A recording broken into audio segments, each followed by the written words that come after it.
다시 또 변이 바이러스들이 계속 좀 더 기승을 부리는 것 같아요. 그래서 여러분들 당분간 또 이제 뭐 알아서들 잘 하시겠지만 좀 조심하시면서 다니시면 좋을 것 같아요. 네, 하여튼 건강 유의하시기를 바랍니다. 오늘 우리가 함께 나눌 하나님의 말씀은 예레미야서 35장 말씀입니다. 제가 지금 구약 성경 1109페이지인데요. 예레미야서 35장 1절부터 마지막 절까지 19절까지 우리 찾으시면 자리에 일어나셔서 우리 한 절씩 교독하도록 하겠습니다. 예레미야 35장 1절로 9절 말씀입니다.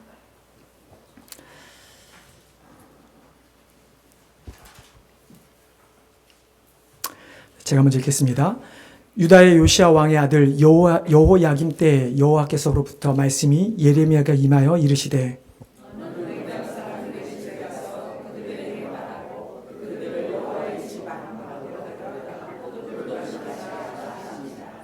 이에 내가 하바시냐의 손자요 예레미야 아들인 야하사냐와 그의 형제와 그의 모든 아들과 모든 레급 사람들을 데리고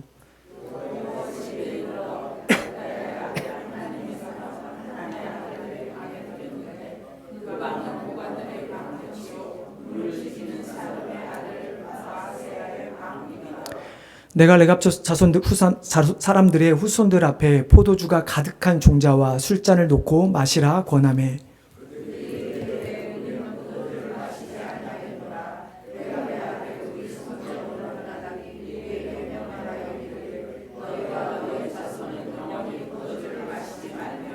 너희가 집도 짓지 말며 파종도 하지 말며 포도원을 소유하지도 말고 너희는 평생 동안 장막에 살아라.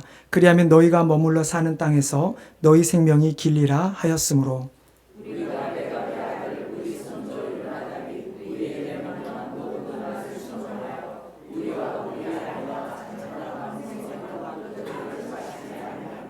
살 집도 짓지 아니하며 포도원이나 밭이나 종자도 가지지 아니하고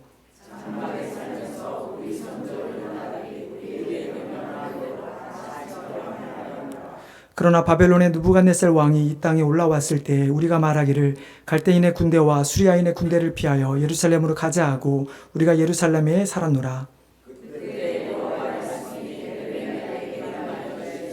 만군의 여호와 이스라엘 하나님께서 이와 같이 말씀하시니라. 너는 가서 유다 사람들과 예루살렘 주민에게 이르기를 너희가 내 말을 들으며 교훈을 받지 아니하겠느냐. 여호와의 말씀이니라.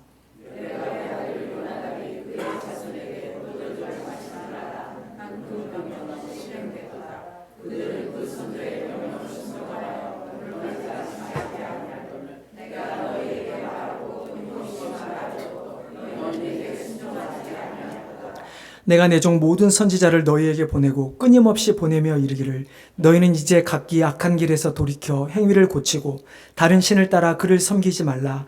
그리하면 너희는 내가 너희와 너희 손조에게 준 이 땅에 살리라 하여도 너희가 귀를 기울이지 아니하며 내게 순종하지 아니하였느니라.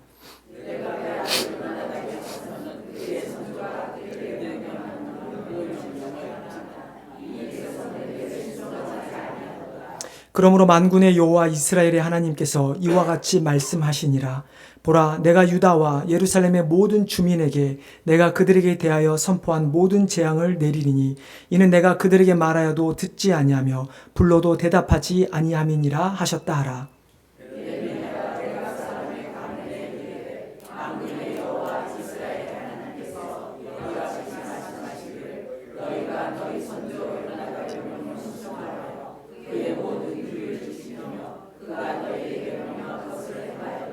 같이 읽겠습니다.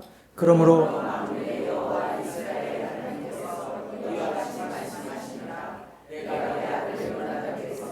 내 앞에서 설 사람이 영영원히 끊어지지 아니하리라 하시니라. 아멘. 네, 자리에 앉아주시기 바랍니다. 제가 한 번 더 기도하겠습니다. 하나님, 이 시간 우리가 하나님 앞에 또 겸허히 나아갑니다. 주님, 우리의 마음 내려놓게 하여 주시고 하나님 말씀이 선포되어질 때 우리 마음에 잘 새기게 하여 주시고 또 말씀이 선포될 때 그 말씀이 나의 상황과 어떻게 연결되는지 또 깨닫고 또 적용하며 우리가 이 땅에서 하나님께서 원하시는 삶을 살아가는 주의 백성들 되게 하여 주시옵소서. 감사하며 예수님의 이름으로 기도드리옵나이다. 예, 아까 이미 한번 칭찬을 했는데 우리 중고등부 학생들 다시 한번 감사를 드립니다. 너무나 대견스러운 것 같아요. 아마 이 자리에 있는 우리 어르신들, 자녀들 다 키우신 분들도 어렸을 때 본인들의 자녀들 이렇게 많이 하셨을 것 같아요. 그래서 여러분 보시면 좋은데, 우리 아이들이 이렇게 말씀을 읽고 말씀을 암송하는 걸 통해서 하나님의 능력이 우리 아이들에게 넘쳐나기를 주님의 이름으로 축원합니다. 요즘 이 아이들 때문에 교회에 많이 변화가 일고 있습니다. 아마 제가 작년 말에도 말씀을 드린 것 같은데요. 아이들 때문에 아이들의 어머니들이 바뀌어가고 있습니다. 무슨 이야기인가? 바로 성경 통독인데요. 작년 9월에서부터 중고등부 아이들이 신약 성경을 통독을 하기로 작정을 하고 읽기 시작하면서 아이들만 놔둔 게 아니라 어머니와 엄마와 아이들이 카톡방을 만들어서 아침에 어느 한 분께서 자, 오늘은 몇 장부터 몇 장입니다라고 이렇게 올린다고 합니다. 저도 그 방에 없어서 전 들은 이야기인데요. 그러면 그 다음부터는 이제 읽은 사람이 있으면 그 다음부터 저 읽었습니다. 땅땅땅땅땅땅 이렇게 카톡 뜨는 거죠. 그래서 작년에 우리 아이들과 어머니들이 성경 통독을 신약을 했고요. 그게 이어져서 올해는 이제 성경 전체를 지금 통독에 들어갔습니다. 잘하고 있나요? 제가 그 카톡방에 없다 보니까 뭐 잘은 모르지만 너무나 잘하고 있다는 이야기 있는데, 이왕이면 우리 아버님들도 다 같이 넣어서 하는 건 어떨까 생각을 해봅니다. 감사하게도 교회적으로 이렇게 가정적으로 신앙을 전수하는 모습들이 우리 안에 이어지고 있는 것을 보게 됩니다. 사람은 죽어서 무엇을 남긴다고 하죠? 이름을 남긴다고 합니다. 여러분, 우리는 과연 자녀들에게 여러분 무엇을 남겨주실 원합니까? 세상 사람들은 자녀들에게 재산을 남겨주지만, 그러나 성도인 우리는 자녀들에게 무엇을 남겨야 하는 것일까? 우리는 자녀들에게 믿음을 남겨야 합니다. 무엇보다도 하나님을 사랑하고 하나님을 섬기고, 아무리 세상이 점점 악해져 가고 하나님의 말씀에서 벗어나는 그런 세상이 된다 할지라도 우리는 우리 아이들에게 믿음을 전수해서 아이들이 하나님의 말씀대로 살아갈 수 있도록 해야 하는 것이 바로 우리의 본분입니다. 오늘 본문이 우리에게 이러한 믿음의 전수를 너무나 잘 보여주고 있는데요.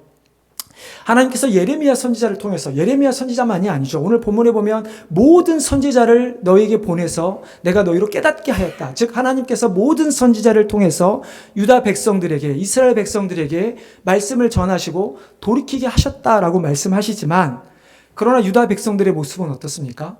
마치 쇠기의 경읽기처럼 아무리 말해도 듣지 않는 그들의 모습을 오늘 우리가 본문에서 알 수 있습니다. 오늘 본문의 배경은 유다의 요시야 왕의 아들 여호야김이 유다를 다스리던 시기였습니다.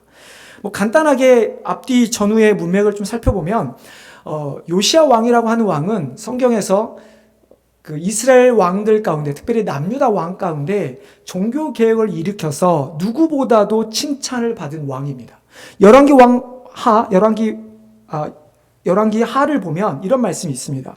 요시야와 같이 마음을 다하며 뜻을 다하며 힘을 다하여 모세의 모든 율법을 따라 여호와께로 돌이킨 왕은 요시야 전에도 없었고 후에도 그와 같은 자가 없었더라. 실은 요시야 왕 앞에 히스기야 왕이 있었음에도 불구하고 성경은 이 요시야가 이스라엘의 역사 가운데 전에도 후에도 없을 만큼 종교개혁을 일으켰던 그런 왕이었습니다. 근데 그 요시야 왕이 어떻게 종교개혁을 일으키게 되었는가? 그의 아버지 아몬, 그의 할아버지 므낫셋, 이 두 왕은 히스기야 이후에 성경에 보면 하나님을 떠나 악을 행하였던, 바알 제단을 쌓고 아세라를 섬기고 1월 성신을 섬기고 수많은 신당들을 지어서 유다 백성들로 하여금 하나님으로부터 떠나게 만든 왕이 바로 그 두 왕이었습니다. 하지만 그럼에도 불구하고 이 요시야는 어렸을 때 왕이 되어 이스라엘 종교개혁을 일으켰죠. 자, 그런데 문제는 이 종교개혁을 일으킨 후에 이들의 믿음이 길게 가지 않는다는 것이죠. 요시야 이후에 여호아하스와 왕이 나오고, 그리고 오늘 여호야김은 그 다음 왕입니다. 이 여호아하스라는 왕 때에 결국은 악해지면서 여호야김이 시대 왕이 되었을 때 느부갓네살의 다스리는 바벨론의 반기를 들게 됩니다. 그러면서 결국은 아람 군대가 쳐들어와서 하나님께서 예레미야에게 말씀하신 것처럼 예루살렘이 불타고 성전이 허물어지는 그런 일들이 결국은 그들 가운데 일어나게 되는 것이죠. 예레미야 선지자는 유다 백성을 향해 책망과 회개를 외쳤지만 그들은 결코 그 가운데서 돌이키지 않고 오직 하나님의 심판을 자초하는 악만을 저지르는 일을 하게 되었던 것이죠. 여러분, 한번 생각해 보십시오. 왜 그들은 회개하지 않은 것일까? 우리 같으면 하나님께서 선지자를 보내주셔서 기적을 베푸시고 말씀을 하시고 하시면 우리 같으면 조금은 두려워서라도 할 것 같은데, 회개할 것 같은데, 돌이킬 것 같은데 왜 유다 백성들은 돌이키지 않은 것일까? 그들에게는 하나님의 선민이라고 하는 맹목적인 자부심이 있었습니다. 여러분, 하나님의 선민이라고 하는 이 맹목적인 자부심이라고 하는 이야기는 단순히 우리는 하나님의 선민이야, 택함 받았어 라는 정도의 의미가 아니라 그들이 어떤 죄를 짓는다 할지라도 하나님은 절대로 우리를 벌하시지 않는다고 믿었습니다. 그리고 이스라엘 역사 가운데 그들은 단 한 번도 하나님을 완전히 버린 적은 없습니다. 하나님을 섬기면서 이방신들을 섬겼던 민족이 이스라엘 백성들이었죠. 그러다 보니까 이들은 하나님께서 자기들을 버리지 않고 자신들을 끝까지 구원해 주실 것이라고 믿고 있었다는 것입니다. 그러나 결국 어떻게 됩니까? 아까 말씀드린 대로 하나님의 재앙은 이스라엘 가운데 내려졌고 이스라엘과 북이스라엘과 남유다가 멸망하는 그런 역사가 일어날 수밖에 없게 된 것이죠. 자, 이런 상황 가운데 하나님은 예레미야를 통해서 레갑 사람들을 여호와의 전에 있는 한 방으로 모이게 합니다. 그리고 그들에게 포도주를 마시라 명합니다. 하나님께서 왜 이런 명령을 내리셨을까? 칼빈은 이렇게 이야기도 합니다. 성전에서 포도주를 마시는 제사장들의 잘못을 지적하기 위해서 포도주를 마시지 않는 레갑 족속을 하나님의 성전 안으로 불러 들어와서 시험을 해서 먹지 않는 것을 보여주기 위함이다 라고 이야기를 하지만, 그러나 이것은 단순히 종교 지도자들 혹은 유다 백성들의 어떤 정치 지도자들에게만 보여주고자 하는 것이 아니라 하나님께서 자신의 말에 순종하지 않는 유다 백성들에게 자신의 선조의 말을 끝까지 지켰던 레갑 족속의 한 예를 보여주면서 그들을 변화시키고자 한 것이죠. 자, 그러면 레갑 족속이 대체 무엇을 하였길래 하나님께서 하나님의 선민이라고 하는 이스라엘 백성, 특별히 남유다 백성들을 깨우치는데 사용하셨을까? 첫 번째, 레갑 족속의 선조인 요나답은 믿음의 원칙을 잘 세운 사람이었습니다. 성경은 레갑 족속에 대해서 그리 많은 정보를 알려주고 있지는 않습니다. 민수기 10장에 보면 모세의 장인인 미디안 사람, 우리는 이드로로 잘 알고 있죠. 하지만 다른 의미인 룰이라고 하는 이름으로 등장하기도 합니다. 그의 아들 호밥이 등장을 하는데, 이 호밥이라고 하는 사람이 나중에 이제 레갑이라고 하는 지역의 족속의 선조가 격이 되는 것입니다. 그리고 이들은 실제적으로 출애굽한 이후에 모세가 같이 광야의 길을 가서 광야의 길을 인도해 달라고 하는 이방 족속이었습니다. 근데 처음에는 거절했다가 결국은 이스라엘 나라 가운데 백성으로 편입된 그런 이방 족속이 바로 이 레갑 족속이라고 하는 사람이죠. 우리가 이 두 가지 단서를 통해서 우리는 레갑 족속은 유다 땅에 머물고 있는 이방 민족이라고 하는 사실입니다. 자, 그런데 이 이방 민족인 레갑 족속이 어떻게 믿음의 가문이 되었을까?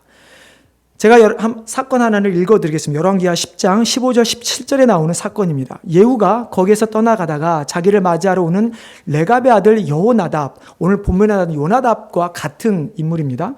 만난지라 그의 안부를 묻고 그에게 이르되 내 마음이 내 마음을 향하여 진실함과 같이 내 마음도 진실하냐 하니, 여호나답이 대답하되 그러하나이다. 이르되 그러면 나와 손을 잡자. 손을 잡으니 예후가 끌어 병거에 올리며 이르되 나와 함께 가서 여호와를 위한 나의 열심을 보라 하고, 이에 자기 병거에 태우고 사마리아에 이르러 거기에 남아있는 바 아합에게 속한 자들을 죽여 진멸하였으니 여호와께서 엘리야에게 이르신 말씀과 같이 되었더라.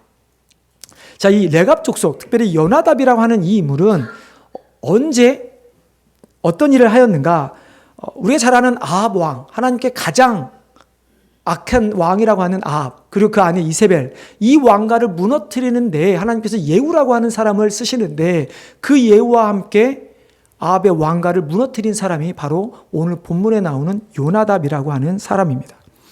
그러면서 요나답이 이제 그 전쟁 이후에 하나님 앞에 자신의 후손들에 대해서 믿음의 원칙을 세워 나갑니다. 그게 오늘 6절과 7절의 말씀입니다. 우리 다시 한번 같이 읽어보겠습니다. 6절과 7절입니다. 자, 시작.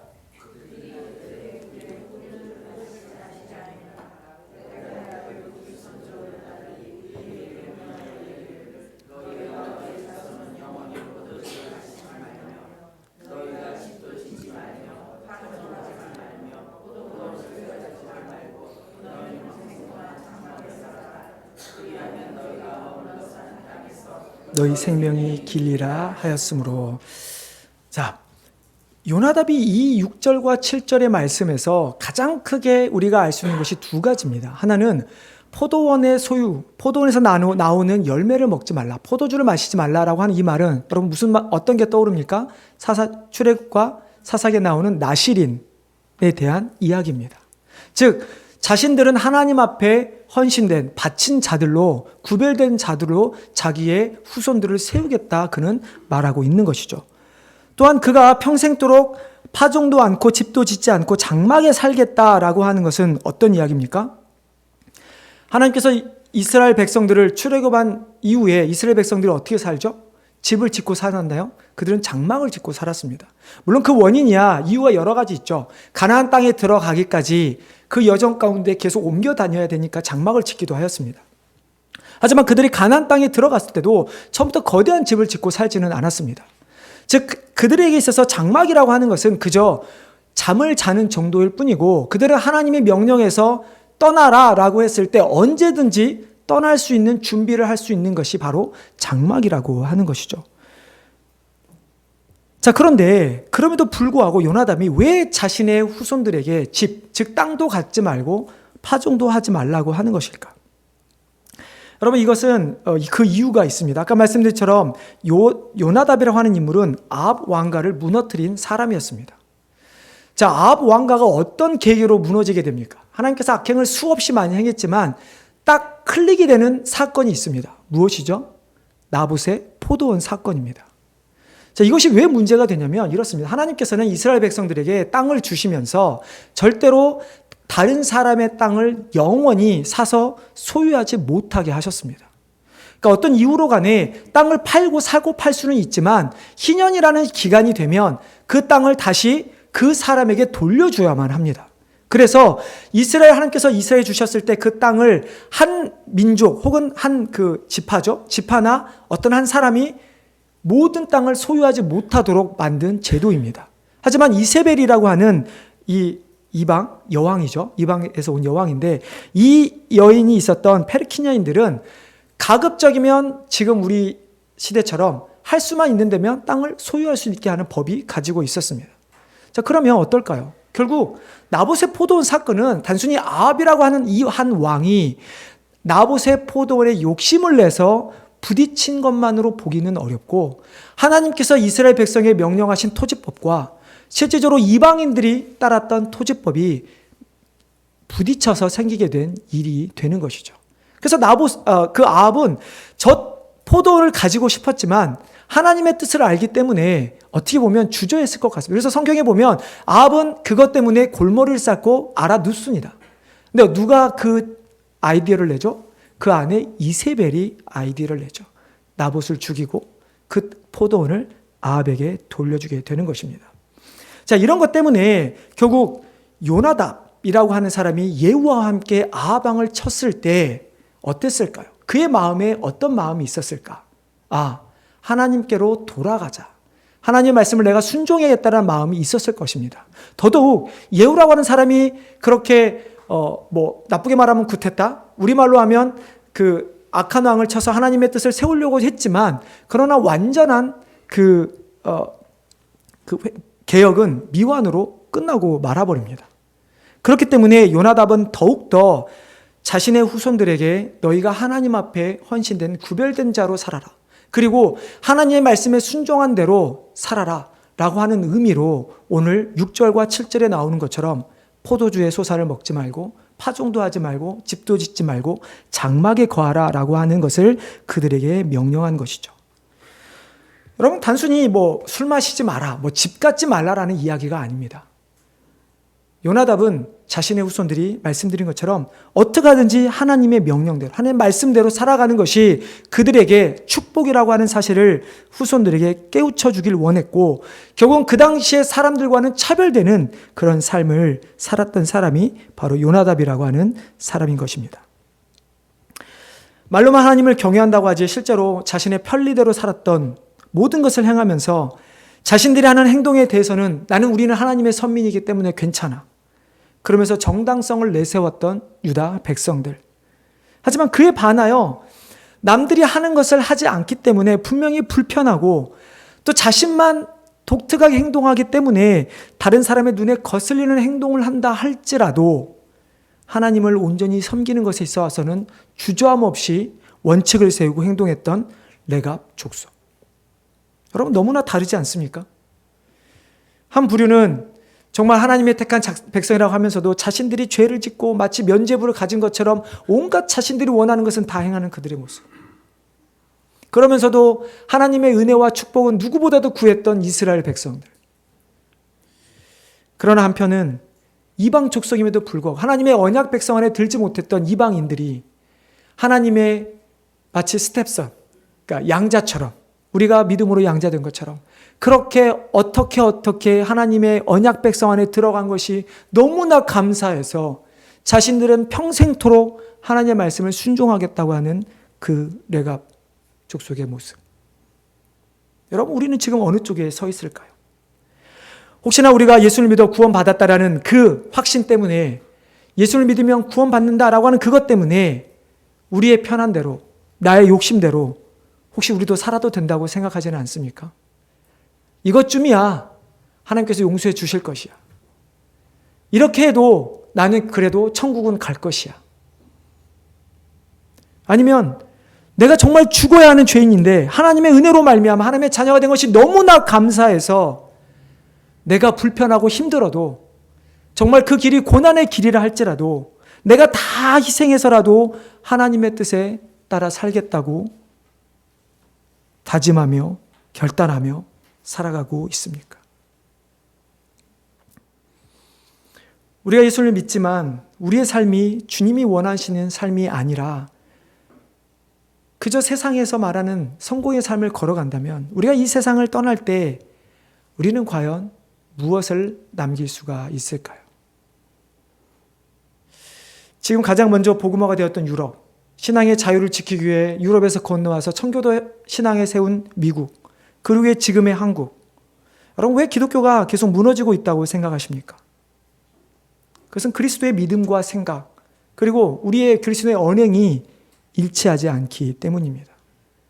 남유다 백성들처럼 하나님을 섬기지만 정작 자신들의 욕심을 가지고 하나님을 이용했던 그들의 모습, 하나님을 주인으로 모시지 않고 하나님의 은혜에 감사하지 않고 끊임없이 하나님께 자신들이 필요한 것을 구하면서도 또 필요하다면 얼마든지 다른 이방신을 섬겼던 그들의 모습 때문에, 그리고 그 모습이 지금도 이 시대 가운데 이어져 오기 때문에 기독교가 무너져 가고 있는 것이죠.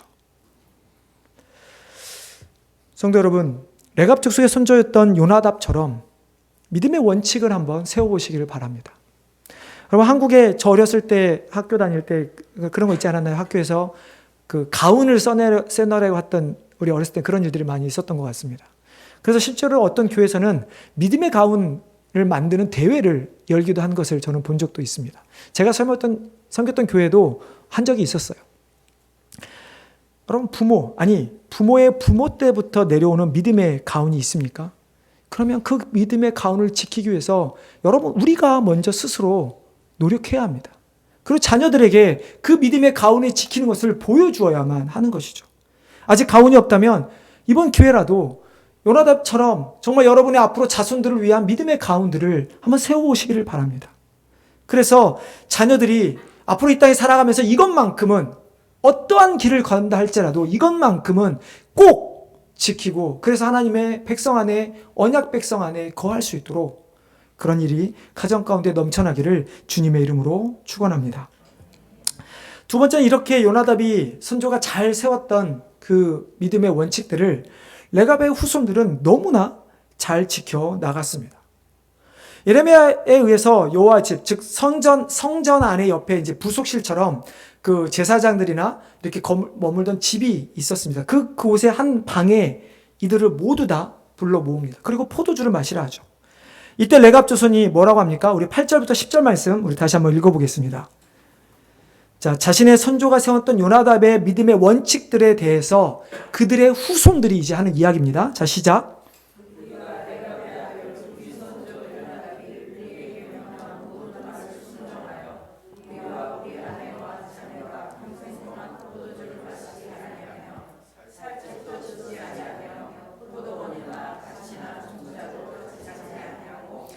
장막에 살면서 우리 손조 요나답이 우리에게 명령한 대로 다 지켜 행하노라. 와, 정말 여러분 대단하지 않습니까?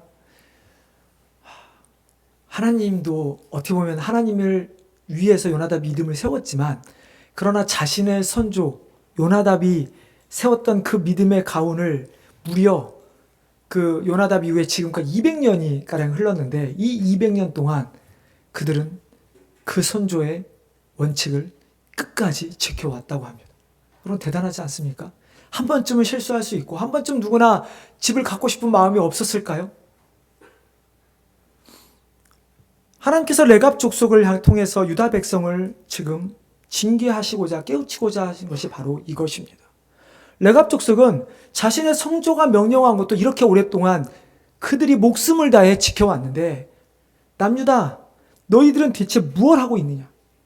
내가 내 모든 모든 선지자를 너희에게 보내서 끊임없이 너희를 돌이키게 했는데도 불구하고 너희는 대체 지금 무엇을 하고 있느냐?